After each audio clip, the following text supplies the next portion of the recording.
Hello दोस्तों, कैसे हो आप लोग। मैं याना अग्रवाल आपके साथ फिर से इकोनॉमिक्स की एक नई वीडियो में। आज की इस वीडियो में हम मैक्रो इकोनॉमिक्स के बारे में समझेंगे। अर्लियर वीडियो में हमने समझा था माइक्रो इकोनॉमिक्स क्या होता है, नॉन इकोनॉमिक एक्टिविटी क्या होती है, इकोनॉमिक एक्टिविटी क्या होती है।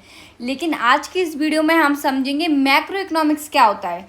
ठीक है, नाम से ही आपको क्लियर होगा, something huge, something about whole. जब किसी बड़ी चीज़ का अध्ययन करना होता है या किसी चीज़ को बड़े स्तर पर हम बात करते हैं तो उसे हम मैक्रो इकोनॉमिक्स के अंदर कंसिडर करते हैं। किसके अंदर कंसिडर करते हैं? मैक्रो इकोनॉमिक्स के अंदर।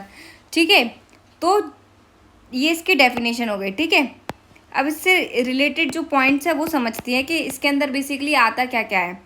यहाँ पे ये लिख लेते हैं, जब स्टेट, कंट्री और सोसाइटी, यानी कि जब पूरे के पूरे राज्य की बात करें, पूरे के पूरे देश की बात करें, और जब पूरे के पूरे सोसाइटी की बात करें यानी कि समाज की, तो वो किसके अंदर कंसीडर होता है? वो आपका मैक्रो इकोनॉमिक्स के अंदर कंसीडर होता है। तो इसके अंदर कौन कौन से पॉइंट आते हैं वो जानते हैं। ठीक है, इसके अंदर आपका आता है एग्रीगेट। कौन सा पॉइंट आता है? Aggregate demand. एग्रीगेट डिमांड क्या होती है?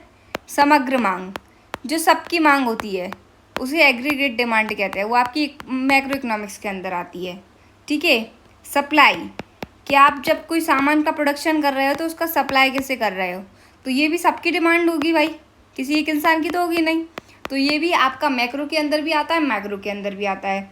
तीसरा आपका पर कैपिटा इनकम, यानी किसी व्यक्ति की औसत आय कितनी है, वो हम किसके अंदर स्टडी करते हैं?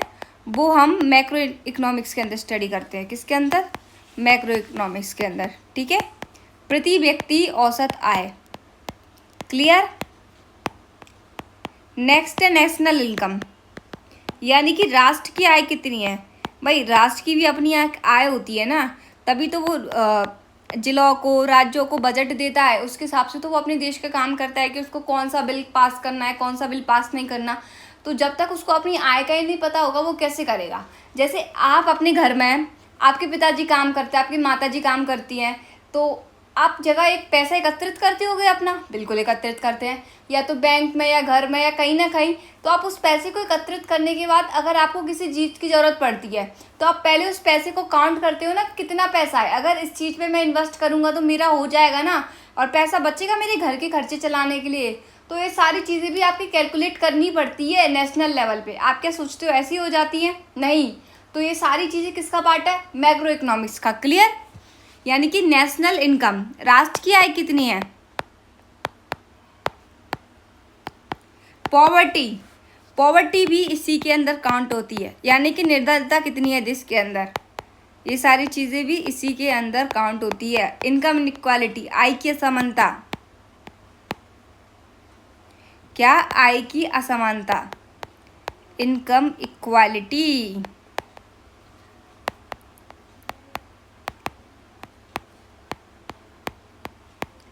नेक्स्ट है एम्प्लॉयमेंट या अनएम्प्लॉयमेंट, यानी कि जो रोजगार है, बेरोजगार है, वो सब भी इसी के अंदर स्टडी किया जाता है। कितने व्यक्तियों के पास रोजगार है, कितने व्यक्ति शेल्टर, फूड और कपड़े जैसी बेसिक चीज़ों का लाभ उठा पा रहे हैं, ऐसे कितने लोग हैं वो इन सब से जूझ रहे हैं या उनके पास खाने के लिए प्रॉपर कुछ है भी नहीं। तो यानी कि रोजगार या बेरोजगार, ये सारी चीज़ें भी आपकी इसी के अंदर काउंट होती हैं। इन्फ्लेशन, यानी कि महंगाई कितनी है, वो सब भी इसी के अंदर काउंट होता है।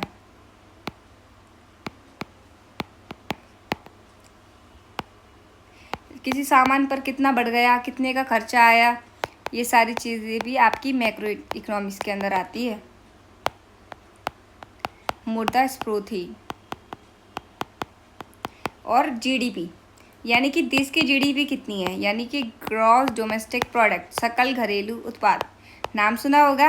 अब आप यहाँ पे आए हो तो आप सब चीज़ जानोगे। आपके माइंड में जो भी डाउट है ना, छोटे छोटे, वो सब डाउट आपके क्लियर हो जाएंगे। ग्रोस डोमेस्टिक प्रोडक्ट यानी कि सकल घरेलू उत्पाद, तो ये भी किसका पार्ट है? आपकी मैक्रो इकोनॉमिक्स का पार्ट है। किसका पार्ट है? मैक्रो इकोनॉमिक्स का। क्लियर? कितनी चीज़ पढ़ ली हमने। सबसे पहले हमने जाना कि मैक्रो इकोनॉमिक्स है क्या। मैक्रो इकोनॉमिक्स जिसके अंदर हम सब चीज़ का अध्ययन करते हैं, समग्र का अध्ययन करते हैं, उसको मैक्रो इकोनॉमिक्स कहते हैं। कौन कौन सी चीज़ें आती है? एग्रीगेट डिमांड, यानी कि जब समग्र की मांग होती है तो किसके अंदर काउंट करते हैं? मैक्रो के अंदर। लेकिन एक व्यक्ति की मांग होती है तो माइक्रो के अंदर। सप्लाई दोनों के अंदर कॉमन है, मैक्रो के अंदर भी माइक्रो। पर कैपिटा इनकम, इसके अंदर पर कैपिटा इनकम की जाती है, माइक्रो के अंदर पर कैपिटा इनकम नहीं की जाती। नेशनल इनकम, राष्ट्र की आय कितनी है वो इसके अंदर काउंट होती है। निर्धनता कितनी है वो इसके अंदर काउंट होती है। इनकम इनइक्वालिटी, आय की असमानता कितनी है। एम्प्लॉयमेंट कितना है, अनएम्प्लॉयमेंट कितना है, वो सारी चीज़ें, महंगाई, मुद्रास्फीति, सकल घरेलू उत्पाद, ये सारी की सारी चीज़ें आपकी मैक्रो इकोनॉमिक्स के अंदर काउंट होती है। अब हमने एक चीज़ पढ़ा था माइक्रो के अंदर कि जो किसी वस्तु की कीमत या प्राइस होती है उसको एक शब्द में मैक्रो इकोनॉमिक्स कहा जाता है। अगर ऐसी कोई परिभाषा हमें मैक्रो के लिए देनी होगी तो क्या हो सकती है? इनकम एंड एम्प्लॉयमेंट थ्योरी, आय व रोजगार नीति ही मैक्रो इकोनॉमिक्स कहलाती है। ठीक है, इसको हम लिख लेते हैं।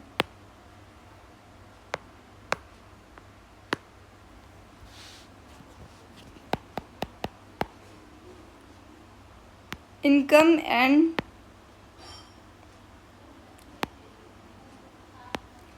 Employment theory equal to macro economics.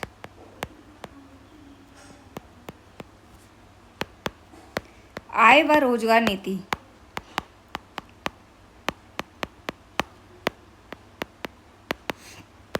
ठीक है, ये इसका सिद्धांत है।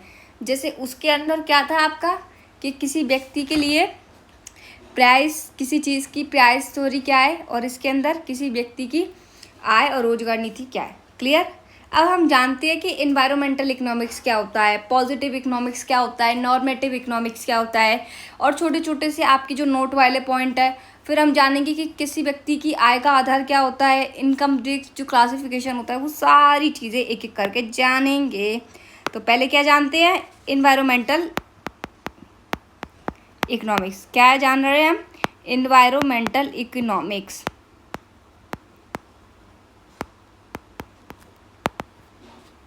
पर्यावरणीय अर्थशास्त्र। अब भाई आपके माइंड में कंफ्यूजन होगा, मैं मैक्रो माइक्रो तो समझ आ गया, ये पर्यावरणीय अर्थशास्त्र क्या होता है? पेशेंस, इसको भी बताऊंगी कि ये क्या होता है। बट पढ़ते जाओ, शांत होके बिना डाउट सोचे पढ़ते जाओ, और जो भी डाउट है उनको आप कमेंट बॉक्स में ज़रूर लिखो। भाई कोई लिखता ही नहीं है तो मुझे पता ही नहीं चलता आप लोगों को क्या समझ आया क्या नहीं। कुछ तो बताओ कि मैम ये समझ नहीं आया, इसमें गड़बड़ है, जो भी, बट आप लोग बताते ही नहीं हो। अब मुझे आज की वीडियो में ज़रूर बताना, ठीक है? जब अर्थव्यवस्था पर पर्यावरण प्रभाव का अध्ययन करते हैं, किसका? पर्यावरण प्रभाव का अध्ययन करते हैं, तो वो क्या कहलाता है आपका? वो आपका कहलाता है पर्यावरणीय अर्थशास्त्र। यानी कि अर्थव्यवस्था से पर्यावरण प्रभाव पर क्या इम्पैक्ट हो सकता है, इससे जो कनेक्टेड चीज़ें हैं आपस में, एक दूसरे के पहलू, एक दूसरे से क्या हो सकता है क्या नहीं। यानी कि मान के चलो आपकी पास पैसा कम है, यानी कि अर्थ कम है आपके पास, तो अर्थशास्त्र। तो भाई आप पैसा कम है तो आप इन्वायरमेंट पे खर्च नहीं कर पाओगे, तो इन्वायरमेंट पे क्या होगा? इम्पैक्ट पड़ेगा, इन्वायरमेंट की जो चीज़ें हैं वो अनस्टेबल हो जाएंगी। तो इससे समहाउ ये कनेक्टेड है ना, तो एक पहलू दूसरे पहलू से कनेक्टेड है, that's why it's called environmental study. अब इंग्लिश में समझते हैं कि इंग्लिश में क्या बोलेंगे इसको। व्हेन स्टडी ऑफ इन्वायरमेंट, क्या? Study of environment impact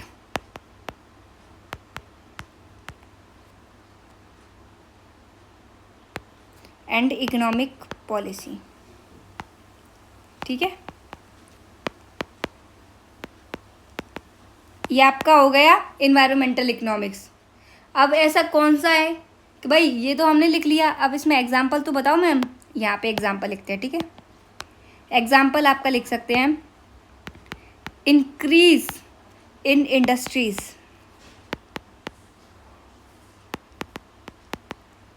also increase population. क्या इंक्रीज करता है? Population, pollution sorry.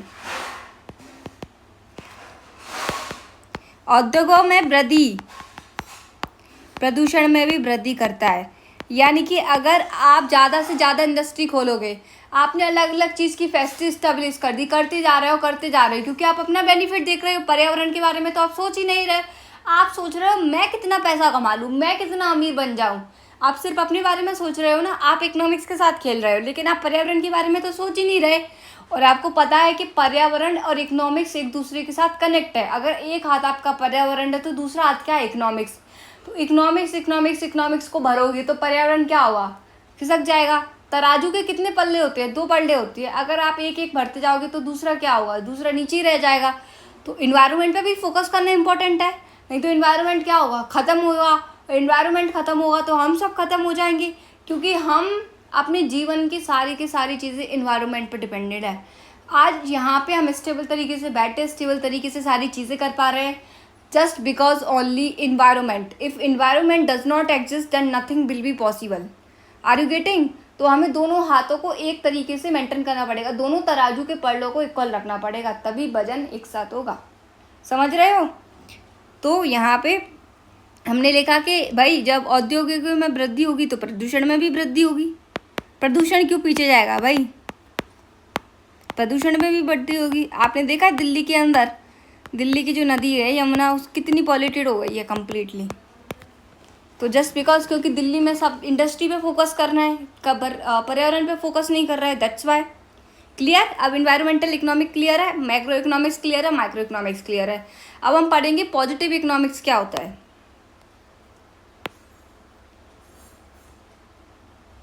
सॉरी, क्या पढ़ने वाले थे हम, पॉजिटिव इकोनॉमिक्स।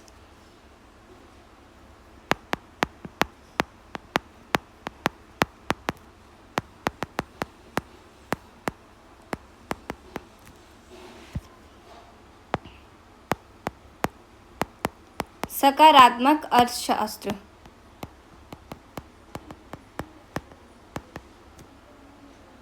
ठीक है,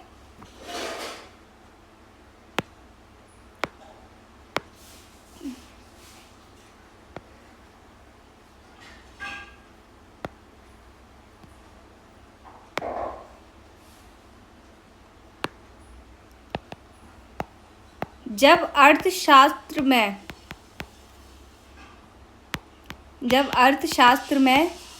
अध्ययन किया जाता है कि अर्थव्यवस्था में क्या है, जब अर्थशास्त्र में अध्ययन किया जाता है कि अर्थव्यवस्था में क्या है, उसी को सकारात्मक क्या कहते हैं, सकारात्मक अर्थशास्त्र कहते हैं। Clear? When we study in economics that what is economic, that's called the positive economics. For example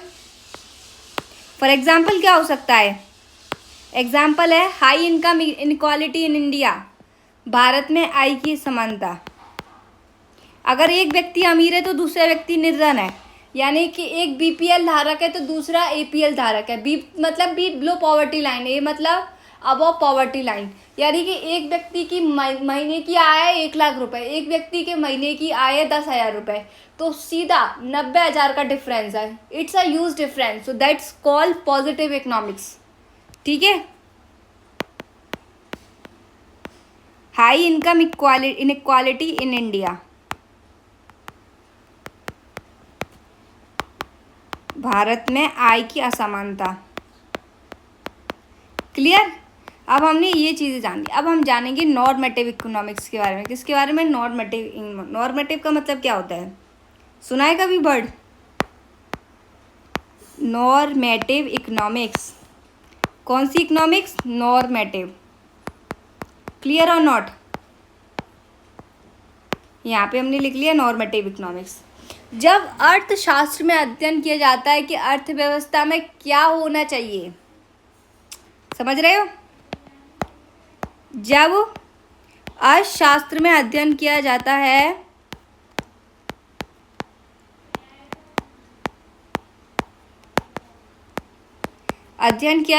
कि अर्थव्यवस्था में क्या होना चाहिए, कुछ बदलाव आने चाहिए, ऐसी ही चलनी चाहिए, हाई होनी चाहिए, लो होनी चाहिए, भाई सारे पॉइंट्स पर डिस्कस किया जाता है। तब तब इसे नॉर्मेटिव इकोनॉमिक्स कहा जाता है। क्या इकोनॉमिक्स कहा जाता है? Normative economics. ठीक है। When we study in economics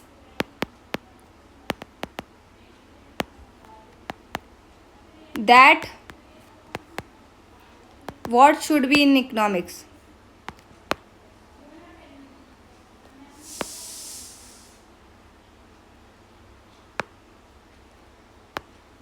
what should be in economics, it's called normative economics। क्या बोलते हैं इसको? normative economics। Clear? For example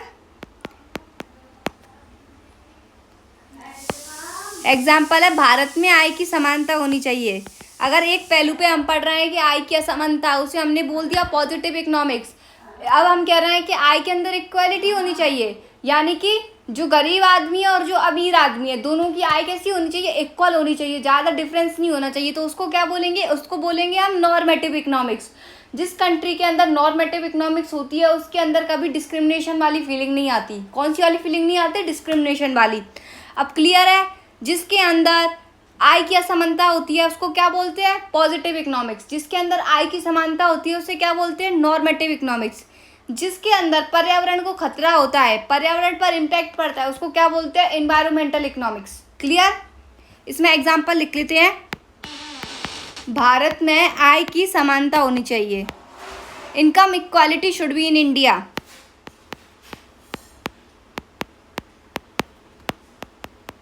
clear और not? Income equality should be in India. अब मैं आपको कुछ इंपॉर्टेंट पॉइंट बताती हूँ। जैसे माइक्रो इकोनॉमिक्स किसने लिखी थी? इसके अंदर कौन सी बुक आती है? फादर ऑफ मैक्रो इकोनॉमिक्स कौन है? माइक्रो और मैक्रो के लिए कौन सी टर्म हम यूज़ करते हैं? ये सारे पॉइंट्स लिखाती हूँ। कभी कभी ना एग्जामिनर हमें ना बेवकूफ़ बनाता है। भाई सारा पढ़ा लेगा, सारा पढ़ो, इकोनॉमिक्स पढ़ो, फिजिक्स पढ़ो, केमिस्ट्री पढ़ो, 8 सब्जेक्ट जीएस के, 4 सब्जेक्ट बड़े बड़े, क्वेश्चन देगा नोट में से।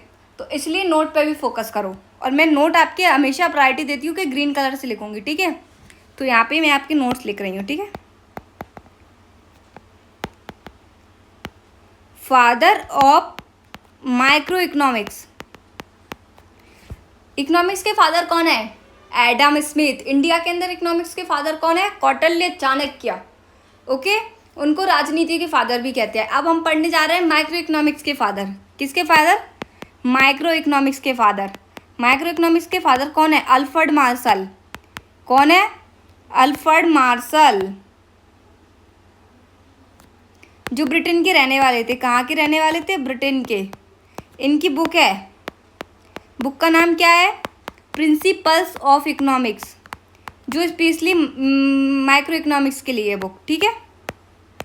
यानी कि जो हमारे अर्थशास्त्र है उसके सिद्धांत। नेक्स्ट कौन थे आपके? Father of macro economics. किसके? मैक्रो इकोनॉमिक्स के फादर जॉन मान्यार्ड कीनियस। कौन थे? John Maynard Keynes. क्लियर? ये भी आपके ब्रिटेन के रहने वाले थे। इनकी बुक कौन सी है? इनकी आपकी बुक है the general theory of employment, interest and money. This book is specially for macroeconomics. Clear? The general theory, इसको मुझे हिंदी में लिखने की जरूरत नहीं है because these are the basic concept and you guys can understand its easily. Am I right?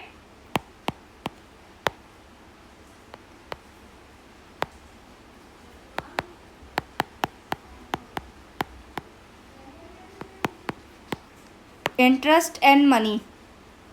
अब जानते हैं माइक्रो और मैक्रो जो टर्म्स है उसकी उत्पत्ति किसने की थी? कहाँ के रहने वाले थे? और बुक कौन सी लिखी थी? Micro and macro terms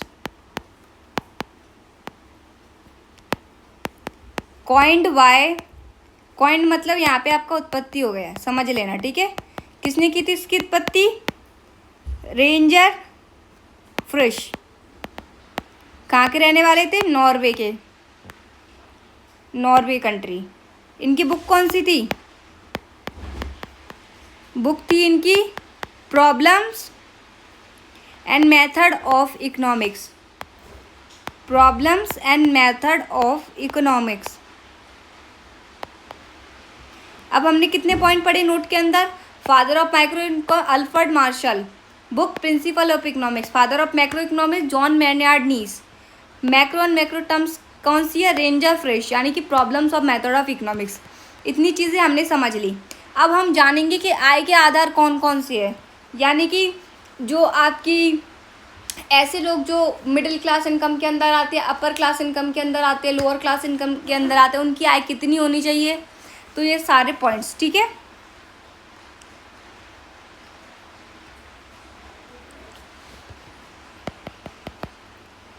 on the basis of income,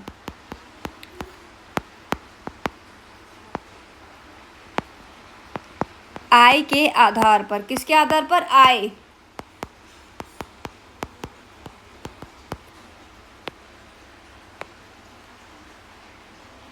इसकी पहल कब की गई थी? ऐसा कब सोचा गया था कि हाँ इसको लागू करना चाहिए? 1 जुलाई 2004। क्लियर? 1 जुलाई 2004 को लोगों ने ऐसा सोचा था कि हर व्यक्ति की आय के आधार पर इसे हमें डिवाइड करना चाहिए, ठीक है। तो ऐसे लोग जो हाई इनकम के अंदर आते हैं, उनकी कितनी इनकम होनी चाहिए?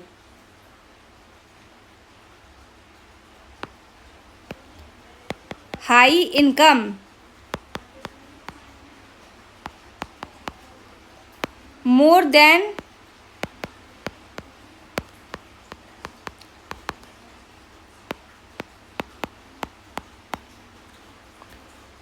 14,000, ठीक है। जो आपके अपर मिडिल इनकम में आते हैं, ठीक है,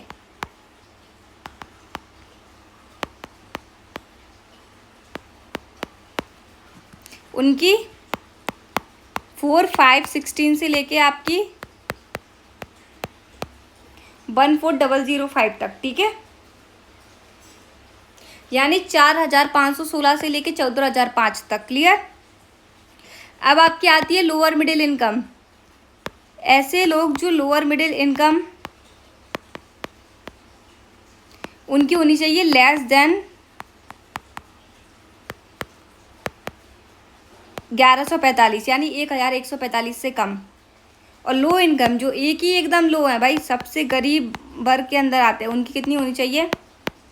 1,046 से 4,500। सॉरी मिस्टेक हो गई यहाँ पे। देखो आपकी जो लोअर मिडिल इनकम होती है उनकी होनी चाहिए 1,140 से 4,515 के बीच में। जो लो इनकम है उनकी आपकी 1,145, ठीक है। तो ये आपके आय के आधार पर हो गए। अब इसका क्लासिफिकेशन कर लेते हैं थोड़ा कि कब और कैसे इसको किया जाता है। करें नहीं करें आज की वीडियो में या नेक्स्ट वीडियो में करें? कर लेते हैं थोड़ा सा ये, ठीक है, कोई ज़्यादा बड़ा नहीं है। फिर हम नेक्स्ट वीडियो में ओपन इकोनॉमी, क्लोज्ड इकोनॉमी, इन सब चीज़ों के बारे में पढ़ेंगे। तो income based classification,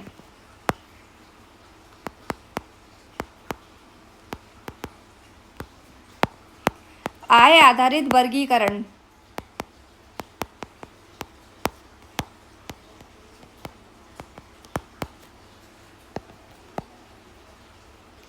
every year on 1 जुलाई, ठीक है। हर साल 1 जुलाई पे होती है। जैसे मैंने आपको पहले बताया था 1 जुलाई 2004 पे इसको इनिशिएट किया गया, लेकिन उस तारीख को मेन मान लिया गया और हर साल 1 जुलाई को सबका क्लासिफिकेशन होता है। इसमें कुछ बदलाव रखने हैं, सेम रखना है या घटाना है, वृद्धि करनी है, वो सारे चेंजेस, ठीक है। किसके द्वारा किया जाता है? वर्ल्ड बैंक के द्वारा किया जाता है, ठीक है। नेक्स्ट पर कैपिटा इनकम, एक व्यक्ति की जो औसत आय है वो भी इसके अंदर काउंट की जाती है। पर कैपिटा इनकम यानी प्रति व्यक्ति औसत आय। एक वर्ष के अंदर एक व्यक्ति की औसत आय क्या है?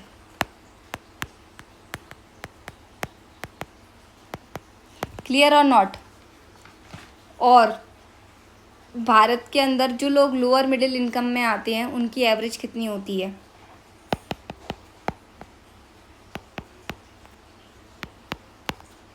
2200 लोअर मिडिल, ठीक है।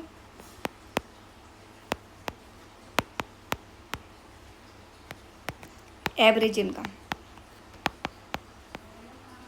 आज हमने बहुत सारी चीज़ें समझी, मुझे लगता है कि आपको सारी चीज़ें समझ आई होंगी, ठीक है। ये सारी चीज़ें हमने समझ ली।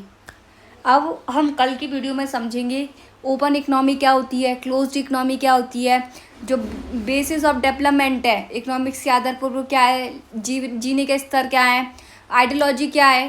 भाई आइडियोलॉजी नाम की भी चीज़ होती है, उससे भी आपकी इकोनॉमिक्स पे डिपेंड पड़ता है, इकोनॉमी की चलती है। तो ये सारी चीज़ों के बारे में डिस्कस करेंगे। और please let me know in the comment box कि आपको मज़ा आ रहा है पढ़ने में या बोरिंग फील आ रही है, ठीक है। Thank you so much for watching, have a great day.